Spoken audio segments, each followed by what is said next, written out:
વિદ્યાર્થી મિત્રો, આ વિડીયોમાં જોઈશું ધોરણ 7 વિજ્ઞાનની પ્રશ્ન બેંકનું સોલ્યુશન. તો સૌથી પહેલાં છે નીચે આપેલા લક્ષણોને આધારે જે તે પદાર્થો, અંગો, સજીવોને ઓળખો.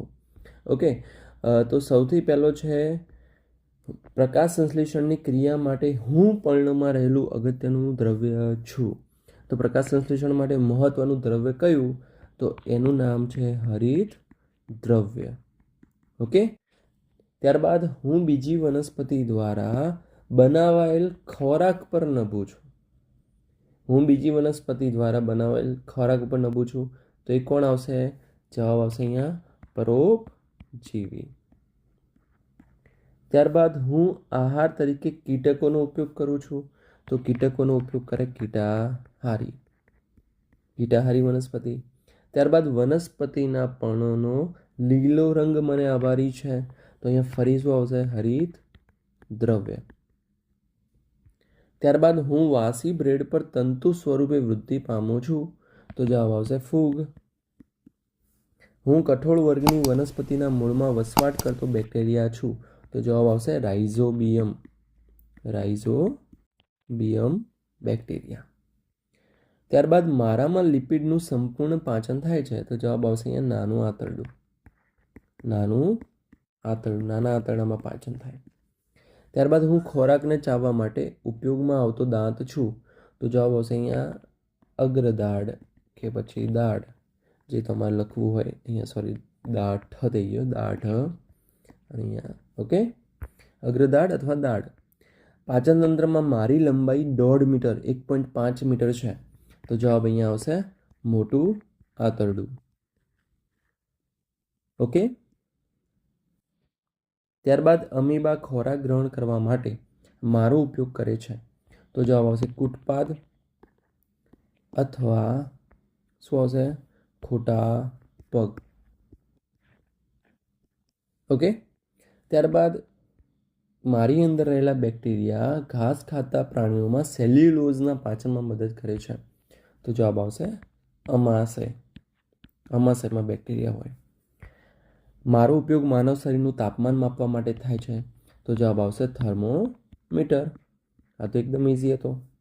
ત્યારબાદ હું દિવસ દરમિયાન જમીનથી સમુદ્ર તરફ વહેતી લહેર.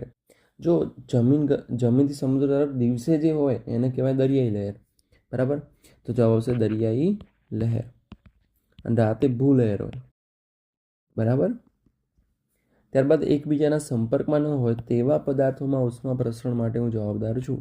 તો ઉષ્માનયનમાં સંપર્ક ના થાય, બરાબર? અને બીજું આવે ઉષ્મા વિકિરણમાં પણ સંપર્ક ના થાય, બરાબર? અને ઉષ્મા વિકિરણ માટે કોઈ માધ્યમની પણ જરૂર રહેતી નથી.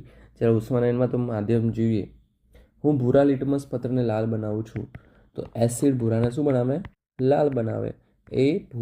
યાદ રાખી શકો, એસિડ ભૂરાને લાલ બનાવે છે. ત્યારબાદ પ્રયોગશાળામાં વપરાતા પ્રાકૃતિક લિટમસ પત્ર બનાવવા માટે શેનો ઉપયોગ થાય? તો લાઇકેનનો ઉપયોગ થાય છે. તો જવાબ આવશે લાઇકેન. હું દહીંમાં રહેલો એસિડ છું. તો જવાબ આવશે લેક્ટિક એસિડ. કયો એસિડ? Lactic acid. ત્યારબાદ હું એસિડિક કે બેઝિક પદાર્થ નથી. તો જવાબ આવશે અહીંયા પાણી એસિડિક નથી, બેઝિક નથી, તટસ્થ છે. હવે અહીંયા તમને જે સૂચનાના આધારે વર્ગીકૃત કરવાની છે, તમને અહીંયા પહેલું છે નીચે આપેલા સજીવોનું પોષણના પ્રકારને આધારે વર્ગીકરણ કરો. જેમ કે લીમડાનું ઝાડ શું છે? સ્વયંપોષી. તો લીમડાનું ઝાડ સ્વયંપોષીમાં આવશે, જાતે ખોરાક બનાવે. હવે અમરવેલ, આપણે લાઇનસર અહીંયાથી જઈશું. તો અમરવેલ કેવું છે? પરોપજીવી. તો અમરવેલ પરોપજીવીમાં લખવાની. ત્યારબાદ લાઇકેન આવશે સહજીવનમાં. મૃતોપજીવીમાં આવશે મશરૂમ, ફૂગ બધી મૃતોપજીવી હોય. અને કીટાહારીમાં આવશે કળશ પર્ણ. ત્યારબાદ નીચે આપેલા પાચન અંગોને આધારે તેના કાર્યોને આધારે વર્ગીકૃત કરવાની છે. તો જઠર શું કરે? એસિડનો સ્ત્રાવ કરે.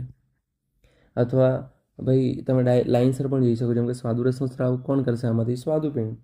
આ તો એકદમ ઇઝી હતો. લાળ ગ્રંથિ શું કરે? લાળ રસનો સ્ત્રાવ કરે, એટલે લાળ રસના સ્ત્રાવમાં આવશે લાળ ગ્રંથિ. ત્યારબાદ પાચન પૂર્ણ ક્યાં થાય? તો નાના આંતરડામાં. તો નાનું આંતરડું. અને પિત્તરસનો સ્વાદ સ્ત્રાવ યકૃત કરશે. કોણ કરશે? યકૃત. અને પીત્તરસનો સંગ્રહ કોણ કરે? પિત્તાશય. નીચે આપેલ પદાર્થોને આધારે તમારે એસિડ બેઝ અને ક્ષારમાં વર્ગીકૃત કરવાના છે. તો પહેલો એસિડ કોણ છે આમાં? તો નારંગીનો રસ છે એસિડ. ખાટા હોય એસિડ હોય, નારંગીનો રસ. પછી દહીં.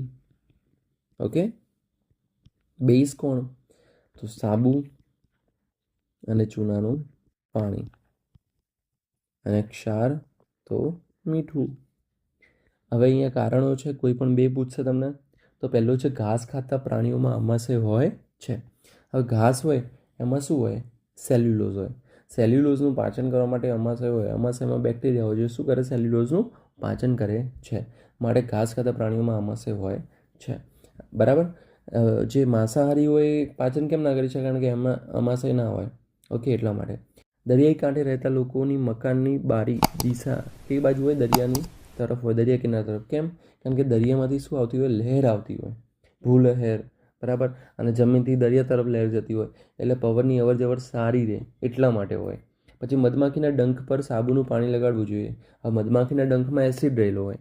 એસિડને તટસ્થ કરવા માટે આપણે બેઝ લગાડીએ, એટલે કે સાબુનું પાણી લગાડીએ એટલે તરત તટસ્થીકરણ થઈ જાય અને આપણને બળતું બંધ થઈ જાય. સેમ ટૂથપેસ્ટમાં પણ શું હોય? બેઝ હોય છે. ઓકે. અને એટલે જે લગાડીએ એટલે તરત શાંતિ થઈ જાય કે ચલો કીડી નહીં હોતી, લાલ કીડી કરડે, એમાં પણ આપણે એ જ કરીએ. લીલ સ્વયંપોષી વનસ્પતિ છે. લીલમાં શું હોય? હરિતદ્રવ્ય હોય છે. હરિતદ્રવ્યની હાજરીમાં પ્રકાશ સંશ્લેષણ કરીને લીલ પોતાનો ખોરાક જાતે બનાવી શકે છે. માટે લીલ પણ કેવી છે? સ્વયંપોષી વનસ્પતિ છે. કઠોળ વર્ગની વનસ્પતિ ઉગાડવા માટે નાઇટ્રોજન યુક્ત ખાતરનો ઉપયોગ ઓછો કરવો પડે. કેમ? કારણ કે એમાં કયું છે? બેક્ટેરિયા આપણો રાઇઝોબિયમ. બરાબર. રાઇઝોબિયમ નામનો બેક્ટેરિયાના મૂળમાં હોય, જે શું કરે છે? હવામાં જે રહેલો હોય ને નાઇટ્રોજન વાયુ, એનો નાઇટ્રોજનમાં ફેરવે જમીનમાં. ઓકે. એટલા માટે શું હોય? નાઇટ્રોજનની જે જમીનમાં પ્રમાણ હોય વધી જાય, એટલા માટે આપણે ઉપયોગ ઓછો કરવો પડે. ખોરાક ચાવીને ખાવો જોઈએ. કારણ કે જો ચાવીને ખાવામાં આવે તો લાલ રસ એક તો ભેગું થાય. લાલ રસ શું કરશે? સ્ટાર્ચનું પાચન કરી દેશે. પછી એ ચાવેલો ખોરાક જ્યારે જઠરમાં થશે પછી એનું પાચન કરવું ઇઝી રહે, સરળ રહે. બરાબર. જો તમે એમને બહુ ઓછું ચાવો તો એમને એમ કચરો બહાર નીકળે. બરાબર. પાચન થાય નહીં, તમને પોષક તત્વો મળે નહીં. પછી મોટા પ્રશ્નો જે 3 ગુણના આટલા તમારે કરવાના છે. બરાબર. ત્યારબાદ છે આકૃતિ. વનસ્પતિમાં પ્રકાશ સંશ્લેષણ. તો અહીંયા આ ટાઈપની આકૃતિ તમારે દોરવી પડશે કે ભાઈ ચલો આ ફૂલ છે, આ પર્ણ છે, સૂર્યપ્રકાશની હાજરીમાં કાર્બન ડાયોક્સાઇડ ઓક્સિજન બરાબર મુક્ત કરે અને નીચે મૂળમાંથી પાણી અને ખનિજ ક્ષારો લે. બરાબર. બહુ જ સરસ આકૃતિ, એકદમ ઇઝી છે. ત્યારબાદ અમીબા છે. તો અમીબામાં આવી આકૃતિ દોરવાની રહેશે જેમાં ખોટા પગ, અંતઃગ્રહણ જોઈ શકો છો તમે. પછી કચરો જે બહાર નીકાળીએ તો આ આકૃતિ તમારે કરવાની છે. હવે એના પછી ત્રીજું છે પાચન તંત્રમાં ખોરાકના વહનનો ફ્લો ચાર્ટ. તો જુઓ અહીંયા સૌથી પહેલાં મુખમાંથી ખોરાક ક્યાં જશે? અન્નનળીમાં જશે. અન્નનળીમાંથી ક્યાં જશે? જઠરમાં જશે. જઠરમાંથી ક્યાં જશે? નાના આંતરડામાં. બરાબર ને? નાના આંતરડામાં અથવા નાનું આંતરડુંમાં. બરાબર. નાનું આંતરડું, પછી મોટું આંતરડું, પછી ખોરાક એકદમ કચરો બની ગયો હશે એટલે મળાશયમાં જશે. પછી મળદ્વાર દ્વારા બહાર. ઓકે. મુખમાંથી એન્ટર થયો ખોરાક, અહીંયાથી બહાર થયો. આટલામાં શું થશે? બધું પાચન થશે.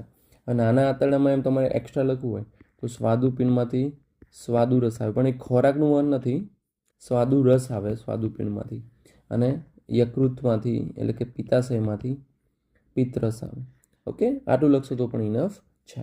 તો વિદ્યાર્થી મિત્રો, અહીંયા આ એકમ કસોટી પૂરી થાય છે. આઈ એમ શ્યોર આ તમને વિડીયો મદદરૂપ થયો હશે. જો થયો તો વિડીયો લાઇક કરો, ચેનલને સબસ્ક્રાઈબ કરો. ફરી મળીએ નેક્સ્ટ વિડીયોમાં. ત્યાં સુધી good bye, take care, all the best.